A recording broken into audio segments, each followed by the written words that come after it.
자, 175페이지 보시면 무효행위 전환이 나오죠. 138조는 잘 읽어보면 무효인 법률행위가 다른 법률 요건을 구비하고 당사자가 그 무효를 알았더라면 다른 법률행위를 하는 것을 의혹하였으라고 인정될 때에는 다른 법률에서 효력을 가진다 이렇게 나와 있거든요. 이게 무슨 말이냐면 무효인 법률행위가 유효한 다른 법률행위, 타 법률행위로 뒤바뀌는 것을 우리가 무효행위의 전환이라고 합니다. 일단 우리가 아까 유동적 무효는 그 행위 자체가 유효로 뒤바뀌는 것을 우리가 뭐죠? 유동적 무효라면 무효행위 전환은 유효한 다른 법률행위로 뒤바뀌는 것을 우리가 무효행위의 전환이라고 하거든요. 2번 전환의 요건에서 1번 법률행위가 일단은 뭐죠? 무효다. 그 다음에 넘겨보시면 2번 다른 법률 요건을 구비하고 있어야 된다. 3번 당사자가 만약에 자신이 한 법률행위가 무효인 줄 알았다면 다른 법률을 하였을 것이라는 가상적 의사가 인정돼야 된다. 중요한 건 아닙니다.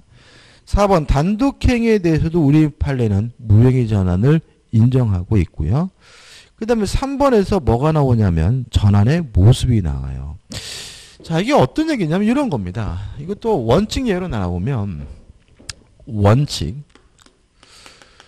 무효인 법률행위가 특별한 방식의 형식을 요구하는 요식행위든 아니면 아무런 방식도 형식도 요구하지 않는 불요식행위든 이것이 유효한 다른 법률에 뒤바뀌게 되면 뭐로 바뀌는 것이 원칙이냐면 불요식행위로 바뀌는 것이 원칙입니다. 불가능, 안 되는 것이 있는데 뭐냐면 무효인 불요식행위가 공교롭게도 유효한 요식행위로 뒤바뀌는 것은 존재할 수가 없어요.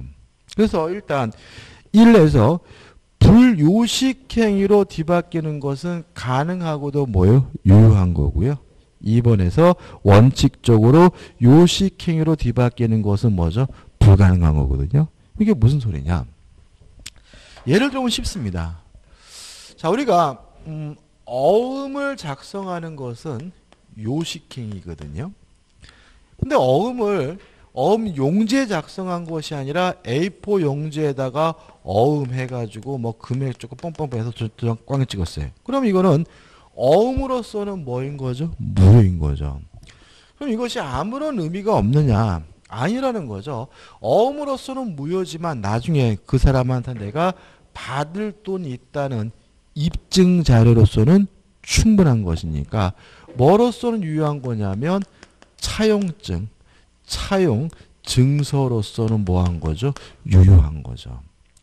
거꾸로는 안 된다는 거죠. 근데 만약에 차용증을 작성했는데 금액도 명확하지 않고 채권자, 채무자도 명확하지 않아서 무효인데 이것이 공교롭게도 어음으로 뒤바뀐다. 이런 거는 뭐 할 수 없는 거죠?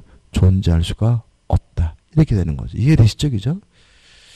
그 다음 문제되는 것이 세 번째인데 이건 뭐냐면 예외적으로 허용이에요. 그러니까 원래는 안 되지만 우리 판례가 몇 가지를 인정하고 있다는 얘기인데 뭐냐면 무효인 요식행위가 유효한 요식행위로 뒤바뀌는 것은 원래는 안 되지만 우리 판례가 몇 가지 예외를 인정하고 있습니다. 교재에 그런 얘기 나오거든요. 첫째, 타인의 자를 친자로 입적시키는 것은 무효입니다. 왜요? 친자가 아니니까요. 근데 이것이 아무런 의미가 없느냐? 양자 입적으로서는 유효하다는 것이 우리 판례 입장에 둘 다 뭐죠? 요식행위거든요. 예를 들어 가지고 이런 겁니다. 실제 우리나라에 벌어졌던 일인데 요 갑과 을이라는 부부가 한 2년 됐나요? 작년인 것 같은데. 부부인데 이분들이 아이가 없었어요. 아이가 없어가지고 입양기관에서 알아봤더니 병이라는 미혼모가 아이를 낳았대요. 그래서 요 병이 난 미혼모를 자기 아이로 뭐죠? 입양을 했거든요. 근데 우리가 입양을 하더라도 가족관계 등록부에다가는 뭐로 기재합니까? 친자로 기재하잖아요. 일반적으로. 그죠? 근데 친자로 기재하는 것은 뭐예요? 무혼고예요. 근데 이제 세월이 흘렀어요. 세월이 흘러가지고 이 아이가 초등학교 3학년이 됐는데 요 생모가 나타난 거예요. 나타나가지고 학교 앞에서 기다리고 있다가 A야 해가지고 내가 네 엄마야 이래가지고 밝히는 바람에 얘는 요 갑과 을이 뭐인 줄 알았어요? 엄마인 줄 알고 지금까지 살다가 요 병이 엄마라는 사실을 알게 된 거죠. 그러면서 이 병이 요 갑을에게 요 A를 데려가겠다라고 주장을 해요. 그러니까 갑과 을이 뭐죠? 못 주겠다라고 하니까 요 병이 요 아이를 충동실해 가지고 요 갑과 을을 형사 고발을 합니다. 이 공정증서 부실 기지자거든요. 그래가지고 요 갑과 을이 이제 기소가 돼가지고 재판을 했는데 우리 법원은 선고유예 판결을 내렸다. 그러니까 처벌하지 않겠다는 거거든요. 요게 언론에 보도가 됐어요. 아무튼 이때 요 병이 이 A를 데려갈 수 있다는 얘기예요? 없다는 얘기예요? 없다는 얘기죠. 왜냐하면 친자로서는 뭐예요? 무효지만 뭐로서는 유효한 거죠? 양자로서는 뭐예요? 유효한 것이니까 이러한 것이 공정증서 부실기재죄로 처벌이 된다 하더라도 얘가 A가 뭐임은 변함이 없어요? 양자라는 사실은 변함이 없기 때문에 병원이 A를 뭐 할 수 없어요? 데려갈 수는 없다. 이런 의미가 되는 거죠. 이해되시죠? 그죠? 참 별사람 많아요. 그죠? 근데 그때 당시 이제 댓글 보니까 막 이 병을 막 미친년 뭐 어떻게 그럴 수가 있냐 금수만도 못하닌가 막 이렇게 해놨더라고요. 근데 또 생각을 해보면요. 요런 식으로 아이를 입양하고 영원히 잊어버리고 사는 사람이 도덕적으로 더 훌륭한 건지 아니면 자기가 낳은 아이를 되찾기 위해서 돌아오신 이 부분이 도덕적으로 더 나쁜 사람인지는 함부로 우리가 뭐 할 문제는 아니에요. 판단할 문제는 아닌 것 같아요. 제 생각에는 그죠. 오히려 이분이 더 뭐예요? 더 도덕적으로 더 훌륭하신 분일 수도 있는 거잖아요. 그죠. 어떻게 보면 다 뭐인 거죠? 피해자인 거죠. 그죠? 다 피해자. 그 다음에 그 재미로 말씀드리면 영국에서는 또 어떤 일이 있었냐면요. 이런 일도 있었어요. 영국에 A라는 부부, B라는 부부가 있는데 요 둘 다 백인이에요. 백인. 근데 이분들이 아이를 못 낳아가지고 병원에 가가지고 시험관하기를 하게 됩니다. 시험관하기. 그래가지고 A의 난자와 B의 정자를 이제 추출해가지고 아이를 낳는데 시험관하기 하면 쌍둥이 많이 나는 거 아시죠? 그래가지고 네 쌍둥이가 태어났어요. 근데 문제는 뭐냐면 이 아이가 동양계. 둘 다 영국 사람이 백인인데 태어난 아이는 뭐죠? 동양 사람인 거예요. 그래가지고 깜짝 놀라가지고 알아봤더니 병원에서 실수를 해가지고 일본인 남자의 정자를 여기다 넣은 거예요. 그래가지고 요 B의 정자는 안 넣고 요 엄마와 아무 상관도 없는 C라는 일본인 남자의 정자를 넣는 바람에 아이가 뭐죠? 4명이 출생했는데 이 4명이 뭐죠? 동양계 아이가 출생을 한 거예요. 근데 엽기적인 것은 뭐냐면 이게 이제 언론에 보도됐을 거 아닙니까? 그래가지고 병원 처죽을 넘는 나쁜 놈들 어떻게 그런 심각한 실수를 범하느냐 막 이렇게 언론에 보도가 되니까 요 사람이 의사인데 일본인인데 의사예요. 의사인데 이 사람이 이 사실을 알게 된 거예요. 그래가지고 이 사람이 요 부부를 상대로 내 아이 돌려달라고 소송을 제기했어요. 소송을. 대단하죠. 그러니까 이게 일본 사람도 한국 사람과 마찬가지로 혈육에 대한 걸 되게 중요시하나 봐요. 그래가지고 자기가 알지를 못했는데 이제 알기가 되니까 요 아이들은 내 자식이다라고 돌려달라고 뭐죠? 소송을 제기해요. 그래가지고 뭐죠? 재판을 하게 됐는데 결론은 뭐냐 하면 요 A와 B의 양육권은 인정을 하고요. 다만 요 C가 생부인 건 사실이기 때문에 한 달에 한 번씩 매일 뭐죠? 만날 수 있도록 뭐죠? 만날 수 있도록 허용해 주라라고 판결을 내렸더라고요. 그래가지고 요 C는 이제 이 아이들을 뭐죠? 한 달에 한 번씩 만나고 요 A와 B는 뭐죠? 자기들이 키우고 이게 뭐죠? 결론이에요. B는 이게 뭐죠? B 참 환장 모르겠어요. 남자 입장에서 환장할 것 같아. 그러니까 아이가 없어서 시험관 하기로 했는데 그 아이가 엉뚱하게 병원 실수로 다른 아이가 태어났지만 그래도 키운 적이 있으니까 자기 자식이라 생각하고 어떻게 열심히 키우고 있는데 갑자기 정자를 기증한 놈이 나타나가지고 뭐죠? 내 자식이다 그래가지고 한 달에 한 번씩 주말만 되면 애엄마 같이 뭐죠? 이 사람 만나러 가요? 그러면 이 양반은 진짜로 뭐 정서적으로 참 이게 참 영국의 나라가 좀 아무튼 병원이 큰 실수한 거죠, 그죠? 근데 또 재밌는 게 해드릴까요?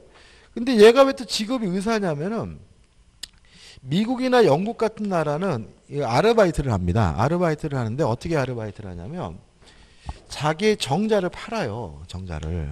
근데 왜 그러냐면은 여기는 이제 그 결혼 안 하신 여자분들이 정자은행에 가서 정자를 구입해가지고 애를 낳는 경우가 많아요. 그러면 정자은행에서 우수한 정자를 비치를 해줘야 되잖아요, 그죠? 그러니까는 보통 이제 정자를 이렇게 뭐 이렇게 사는데 살 때 얘네들이 뭐예요? 법대생이나 의대생 정사를 많이 사요. 왜냐하면 나중에 이 소비자들이 요 법대 출신이나 의대 출신은 선호를 하니까요. 무슨 말 아시겠습니까? 그죠? 그래가지고 얘네들이 이렇게 판대 이렇게 앨범 만들어가지고 제가 전자 기능에 있으면 제 사진 있잖아요. 제 사진을 넣고 뭐 한양대 법대 졸업 해가 현재 뭐 해가지고 이제 정자 얼마 이렇게 판다는 거예요. 놀랍죠, 그래가지고 이제 여자분이 와가지고 어떻게 해요? 막 보는 거죠. 이 사람 잘생겼네. 요 사람 정자로 주세요. 이런 식이라는 거야. 근데 이게 또 엽기적인 건 뭐냐면 사람의 또 선호하는 게 비슷하잖아요. 그러니까는 요런 식으로 정자를 팔아가지고 미국에서 자기 자식이 50명인 사람, 60명인 사람 이런 게 막 발생하게 된 거예요. 그래가지고 또 문제가 뭐냐면, 그러니까 이 사람은 대학 다닐 때 그냥 알바 비슷하게 아무 생각 없이 어떻게 해요? 정자를 기증을 했는데, 기증이 아니라 판 거죠, 지가. 팔았는데, 나중에 보니까 자기 자식 몇 명이에요? 50명, 60명인 상태가 된 거잖아요. 근데 문제는 뭐냐면, 이렇게 해서 태어난 아이들이 최근 들어서 요 아버지를 만나게 해달라고 소송을 제기했어요. 먼저 이제 병원에 가가지고 정자를 기부한 사람의 그 개인 정보를 달라 그랬더니 병원에서 죽어도 안 된다 그러겠죠, 그죠? 만약 이게 정보가 공개가 되면 이 양반은 난리 나잖아요, 그죠? 그랬는데 또 그러니까 이제 법원에다가 그 남자를 만나게 해달라고 뭐죠? 아버지를 만나게 해달라고 소송을 제기를 했는데 일단 법원에서 뭐죠? 안 된다라고 결론을 내려줬어요. 그래서 못 만나는데 문제는 뭐냐면 그래가지고 그 같은 아버지를 공유하는 그 아이들이 모임을 만들어가지고 그러니까 지금 그 아이들은 뭐죠? 아버지가 같은 거잖아요, 그죠? 그래가지고 뭐 모임을 갖고 있다 뭐 이런 게 보도되더라고요. 보니까 아무튼 참 세상에 별일이 많은 것 같아요. 그 다음에 두 번째. 혼인의 출생자를 친자로 입적시키면 무효입니다. 혼인의 출생자가 누구죠? 뭐 바람 피워난 자식 내지는 서자 이런 거거든요. 그러니까 이런 겁니다. 갑과 을이 부부인데 갑이 애가 없는 것도 아닌데도 불구하고 외간 여자와 병가 만나가지고 A를 낳았어요. 그러면 이 A를 법조는 뭐가 돼요? 혼인의 출생자 서자라고 하죠. 보통 드라마 보면 누가 많이 하죠? 그룹 회장님이 많이 하죠. 그치? 이런 짓을. 그러면 이제 이 아이를 가족관계 등록부에다가는 어떻게 해요? 갑을 사이에 난 자식으로 친자로 입적을 하게 돼요. 이거는 뭐죠? 무효입니다. 이 얘기죠. 그럼 얘는 아무런 의미가 없느냐에 대해서 우리 판례는 요거는 인지로서는 유효하다는 것이 우리 판례 입장입니다. 다시 말하면 갑이 이 짓을 한 이유가 뭐예요? 지 자식이니까 그런 거잖아요. 따라서 갑이 자신의 자식이므로 뭐 한 거예요? 인지는 한 거다. 따라서 회장님인 갑이 돌아가시면 A에게 뭐가 인정돼요? 상속권이 인정된다는 취지가 됩니다. 다시 말하면 혼인의 그 출생자를 친자로 입적시키면 뭐예요? 무효지만 뭐로서는요? 인지로서는 유효합니다. 그래서 보통 드라마에 나오면 요 A가 을을 큰어머니라 그러죠. 그죠? 그리고 병을 뭐죠? 친엄마라 그러나요? 근데 요 을이 돌아갔을 때는 상속권이 없어요. 을이. 왜냐하면 이게 무효니까. 그렇지만 갑이 돌아가셨을 때는 A에게 뭐가 인정돼요? 상속권이 인정이 돼요. 왜냐하면 갑이 자신의 자식으로 뭐 한 거니까? 인지한 거니까. 그런 의미가 됩니다. 그 다음에 세 번째로 비밀 증서에 의한 유언이 무효인 경우 자필 증서에 의한 유언으로 유효할 수가 있어요. 이런 이유가 발생하게 되는 이유는 뭐냐면 비밀 증서에 의한 유언은 증인이 2인 이상의 서면 날인이 필요하고요. 자필 증서에 의한 유언은 증인이 필요가 없어서 그래요. 우리가 비밀 증서에 의한 유언이라는 건 이런 겁니다. 보통 이제 또 그룹 회장님이 또 유언장 작성하잖아요. 그죠? 이번에 보니까 누구죠? 이번에 또 그룹 회장님 돌아가셨는데. 예? 맞아. 신규 회장님이 유언 안 하고 돌아가셨다 그러더라고. 그죠? 그러니까 이렇게 보통 그룹 회장님이 돌아가실 때는 유언하시지 않으면 근데 그분 안 하셨더라고. 그 하면 어떻게 해요? 하면 이제 변호사 와가지고 이제 뭐예요? 자, 가족들 불러놓고 읽어주잖아요. 다시 말하면 돌아가시기 전까지는 그 유언장의 내용은 뭐예요? 비밀로 하니까 이거 우리가 비밀 증서에 의한 유언이라고 하고 이게 유효하려면 증인 2명 이상이 서명하고 도장까지 찍어야 돼요. 요식행위니까. 그죠? 근데 만약 예를 들어서 유언장의 내용이 개똥이에게 내 재산 10억을 준다는데 증인이 개똥이면 그 유언장은 무효예요. 왜냐하면 유언장의 내용과 증인이 뭐가 있으면 안 되냐면 이해관계가 있으면 안 되기 때문에 그래요. 근데 만약에 그거를 워드로 친 것이 아니라 자필로 썼다면 그 유언장이 자필 증서한 유언으로서 유효할 수 있어요. 왜냐하면 자필로 쓰면 증인이 필요가 없기 때문에 이런 일이 발생하는 거거든요. 근데 이 교재에 이게 나와 있는데 요거를 구체적으로 물어보진 않아요. 왜냐하면 이게 다 친족 상속법이잖아요. 근데 여기서 우리가 뭘 할 수 있냐면 6가지가 친족 상속법 가족법이니까 우리 판례는 가족법상 행위에 대해서도 무행의 전환을 뭐하고 있어요? 인정하고 있다. 그러니까 크게 기억하시는 거예요. 구체적으로. 그 다음에 비밀 증서의 유언, 자필 증서에 의한 유언. 유언은 대표적인 뭐인 거죠? 단독행위죠. 상대방 없는 단독행위죠. 따라서 우리 판례는 단독행위에 대해서 무행의 전환을 뭐하고 있어요? 인정하고 있다라고 기억하시면 되고요. 적진 않겠지만 전화했는데 불공정한 법률행위는 뭐가 인정되죠? 전환이 인정된다는 것까지 꼭 기억해 두시기 바랍니다. 끝입니다. 자, 우측에 이제 177페이지 보시면 이제 뭐가 나오냐면 무효행위의 추인이 나와요. 자, 139조를 읽어볼게요. 무효인 법률행위는 추인하여도 그 효력이 생기지 아니한다죠. 왜 이런 규정을 두고 있을까요? 자, 무효는 뭐예요? 성립은 했지만 아무런 효과가 없는 게 뭐예요? 무효고. 추인은 뭐죠? 추후에 인정하는 거잖아요. 그러면 무효는 아무런 효과가 없는 것이니까 시간이 지난다 그래도 뭐 할 건덕지가 없어요? 인정할 건덕지가 없는 거예요. 따라서 다시 읽어보면 무효인 법률행위는 추인하여도 그 효력이 생기지 아니한다라고 규정을 두고 있는 거죠. 그럼 아무 의미가 없느냐. 그러나 당사자가 그 무효임을 알고 추인한 때에는 뭐로 봅니까? 새로운 법률행위로 봅니다. 다시 말하면 다시 법률행위를 또 한 곳으로 본다는 거죠. 자, 이거 가지고 이제 좀 정리를 해야 되는데 아주 시험에 잘 나와요. 근데 잘 나오는데 우리가 깔끔하게 정리하실 필요가 있어요. 자, 무효인 법률행위 추인에서 첫 번째 정리한 것은 뭐냐면 불가능한 경우에 할 수 없는 거. 첫째, 반사회적 법률행위로서 무효인 경우.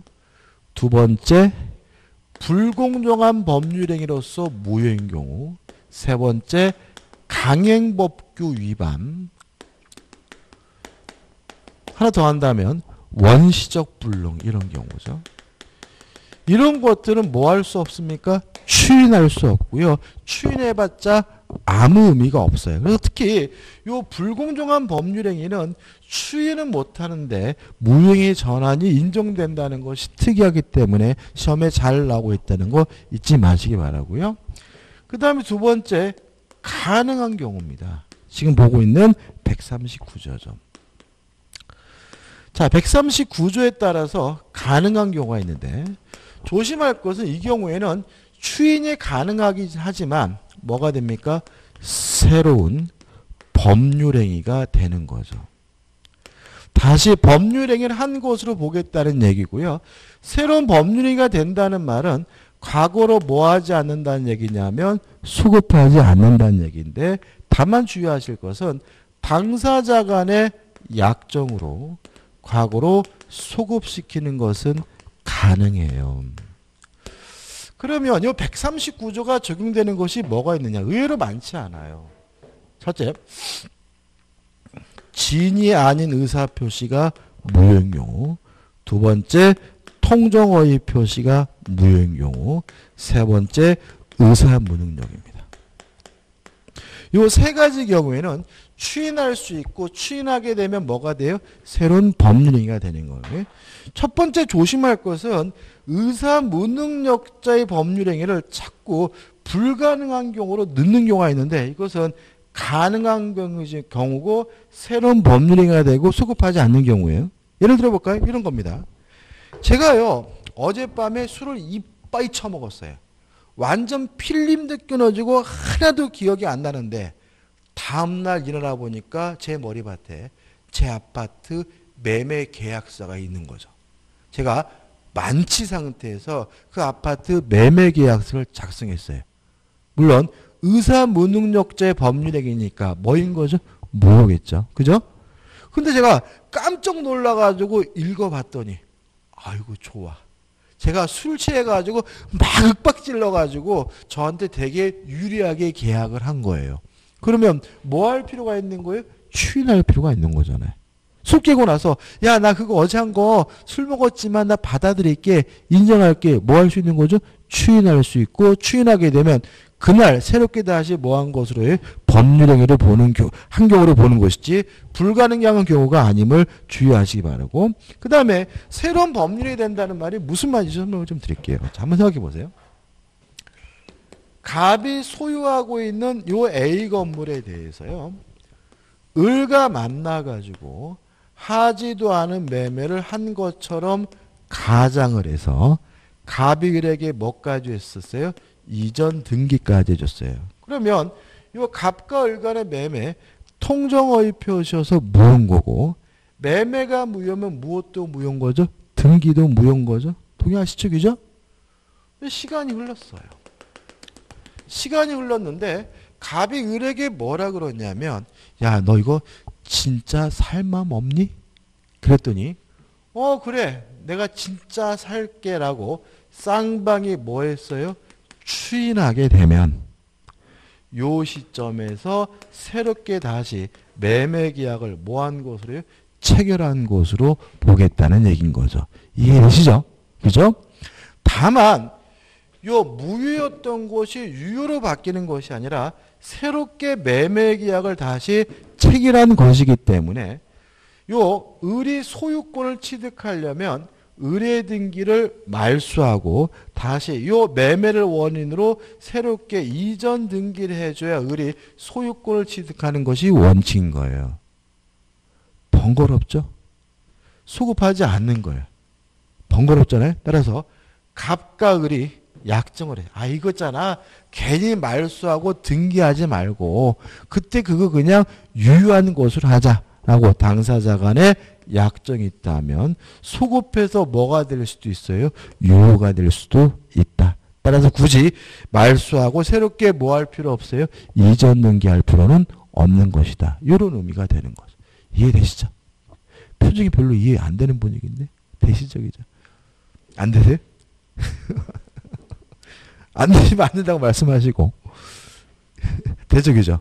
예. 그 다음 세 번째로 가능하고요. 소급해서 처음으로 돌아가서 유효가 되는 경우도 있어요. 이걸 했어요. 뭐냐면 무권대리행위죠. 무권대리행위는 본인이 뭐 할 수 있습니까? 추인할 수 있고요. 본인이 추인하게 되면 무권대리시로 뭐 해서요? 소급해서 뭐가 돼요? 유효가 되는 거죠. 그래서 이 부분은 불가능한 경우 가능하지만 새로운 법률행위이기 때문에 소급하지 않는 경우 가능하고 소급해서 뭐가 돼요? 유효가 되는 경우 이렇게 세 가지로 나눠서 정리하시면 됩니다. 교재 넘겨보시면 판례도 더럽게 많은데 이렇게 판례 보실 필요는 없어요. 정리하는 의미에서 179페이지 보시면 뭐가 나오냐면 대표 제재가 나오는데 대표 예제를 풀어보도록 하죠. 179페이지입니다. 법률행위의 무효에 관한 설명으로 틀린 것은 1번 불공정한 법률행위로서 무효인 경우 무효행위 전환의 법리가 적용될 수 있다. 5죠. 2번 토지거래 허가구역 내의 토지 매매 계약은 관할관청에 불허가 처분이 있어요. 그럼 더 이상 유동적 무효가 아니라 확정적 무효이기 때문에 불허가 처분이 있으면 확정적 무효이다. 5점. 3번 매도인이 통정한 허위의 매매를 추인한 경우 다른 약정이 없으면 계약을 체결한 때로부터 유효로 된다. X죠. 자, 통정허위 표시를 추인하면 추인한 때부터 뭐가 되는 거예요? 유효가 되는 것이고 추인한 때부터 뭐가 되는 거예요? 효과가 있는 것이지 무효인 매매 계약이 뭐로 바뀌는 건 아니죠? 유효로 바뀌는 건 아니죠. 무효인 매매 계약이 유효가 되려면 쌍방간에 뭐가 있어야 돼요? 약정이 있어야 되잖아요. 그런데도 지문에서 뭐라고 됐죠? 다른 약정이 없으면 계약을 체결한 때로부터 유효로 된다는 지문은 X고요. 답은 3번이 되는 거죠. 4번 이미 매도된 부동산에 관하여 매도인이 채권자 매도인의 배임행위에 적극가담했어요. 그러면 뭐죠? 반사회적이죠. 따라서 적극가담에 설정된 저당권은 무효이다. 맞는 질문이죠. 5번 토지거래 허가구역 내의 토지거래 계약이 확정적으로 무효가 된 경우 자 이건 뭐냐 하면 그런 얘기입니다. 다음 주에 할 건데 금반원의 원칙이 적용되지 않는 경우가 있어요. 그러니까 우리가 아까 반대되는 언행이 금지가 된다. 아버지가 생존해 계실 때는 팔겠다고 했고 이제 와서 안 팔겠다고 하는 건 허용되지 않는다 그랬잖아요. 근데 이 금반원 원칙이 적용되지 않는다. 반대되는 언행을 할 수 있는 사람이 있는데 첫째, 제한 능력자예요. 제한 능력자는 금반원의 원칙이 적용되지 않기 때문에 제한 능력자 스스로 지가 한 매매 계약을 뭐 할 수 있어요? 취소할 수 있어요. 이거 다음 주에 할 거고. 그 다음에 두 번째로 강행복귀 위반입니다. 강행복귀 위반의 경우에도 금반원의 원칙이 적용되지를 않아요. 그래서 지가 실컷 무효인 행위를 해놓고 이제 와서 무효임을 주장하는 것은 상관이 없다라는 것이 우리 판례 기본적 태도예요. 여기까지 말씀 안 드릴 거고 요새 또 그거 뭐죠? DLF인가요? 맞나요? 그 독일 뭐 그 어쩌고 해가지고 DLF인가? 그 뭐 하나은행에서 뭐 이렇게 안심하고 하라 그래서 예금을 했는데 다 뭐죠? 깡통 계좌가 되고 DLF인가 그런 것 같은데 비슷하죠, 그죠? 근데 이게 결국은 뭐냐면 법을 위반한 거거든요. 근데 지금 하나은행에서는 지들이 실컷 어떻게 해요? 법을 위반해가지고 걱정하지 말라. 수익이 빵빵할 거다라고 구라를 쳐놓고 이제 와서 다 뭐죠? 깡통이 되니까 그거 보장 못 해주겠다라고 주장하는 거잖아요. 그게 가능하다는 거예요. 그래서 우리 판례는 강행복귀 위반의 경우에는 금반원 원칙이 적용되지 않기 때문에 강행복귀 위반인 행위를 스스로 한 사람도 나중에 무효임을 주장하면서 못하겠다라고 뭐 할 수 있어요? 거부할 수 있다는 것이 우리 판례 입장이에요. 그럼 보시면 토지거래 허가구역 내의 토지거래 계약이 확정주는 무효가 된 경우 그 계약이 무효로 되는데 책임 있는 사유가 있는 자도 무효를 주장할 수 있다. 맞는 지문입니다. 왜냐하면 토지거래 허가구역과 관련된 규정은 뭐죠? 강행규정이고 강행법규 위반의 경우에는 뭐가 적용되지 않습니까? 금반의 원칙이 적용되지 않기 때문에 지가 무효를 해결해놓고 이제 와서 무효로 주장하는 것도 가능하다는 것이 우리 판례 입장이에요. 별로 마음에 들지는 않죠. 2번 문제입니다. 추인하여도 효력이 생기지 않는 법률행위를 모두 고른 것은 그럼 뭐예요? 추인할 수 없는 거죠. 반사회적 법률행위, 불공정한 법률행위, 강행법규 위반이니까 기억, 불공정한 법률행위, 디귿번, 불법 조건이 붙은 법률행위 이게 뭐죠? 반사회적인 거죠. 그죠? 불법 조건.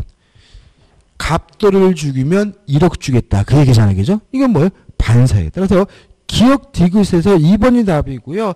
니은번 무권대리행위는 뭐 할 수 있어요? 추인할 수 있고 추인하게 되면 소급해서 뭐가 돼요? 무효가 되고 리을번 통정어의 표시 뭐 할 수 있습니까? 추인할 수 있고 추인하게 되면 뭐가 됩니까? 새로운 법률행위 되는 경우니까 답은 뭐죠? 기억 디귿에서 뭐가 되는 거죠? 2번이 되는 거죠. 자, 넘기시면 이제 법률행위 취소가 나옵니다. 일단 의의는 유효한 법률행위를 소급해서 무효화시키는 거 우리가 뭐죠? 취소라고 하죠. 그럼 생각해 보자고요.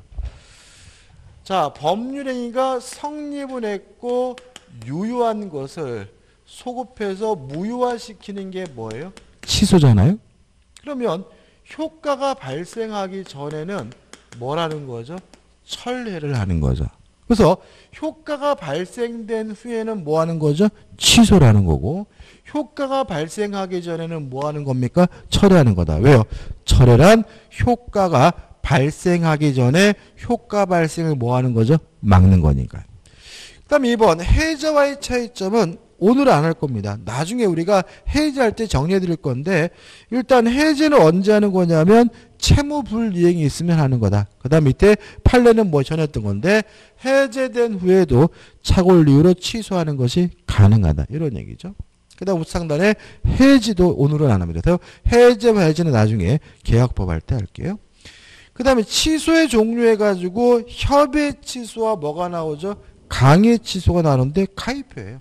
그러니까 우리 시험 범위는 뭐냐면 협의 취소입니다. 그러면 오늘은 시간 관계상 그냥 간단하게 보는데 본격적으로 내용을 들어가기 전에 취소 사유만 좀 생각해 보자고요.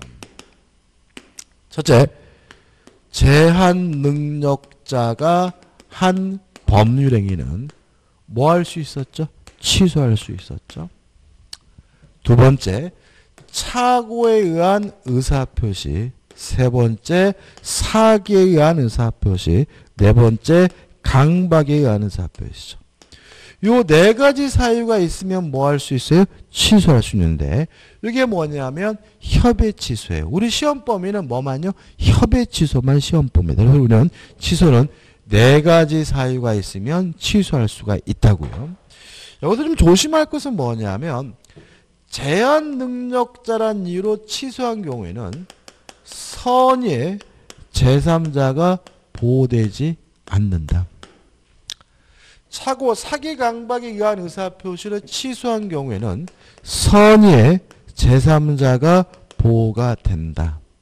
라고 좀 기억해 두시고 따라서 우리 민법은요. 원래 무효는 원칙이 제3자를 보호하지 않았잖아요. 선의 제3자를 보호하는 게 예외 있잖아요. 근데 취소는 네 가지 사유 중에서 세 가지가 선의 제3자를 보호하고요. 한 가지만 선의 제3자를 보호하지 않기 때문에 취소는 무효와 달리 원칙적으로 선의 제3자를 뭐하고 있는 거예요? 보호하고 있는 거죠. 소리는 취소는 원칙적으로 선의 제3자를 보호하는데 다만 제한 능력을 이유로 취소한 경우만은 예외적으로 제3자를 뭐하지 않습니까? 보호하지 않는다라는 거 기억해 두시면 되겠죠.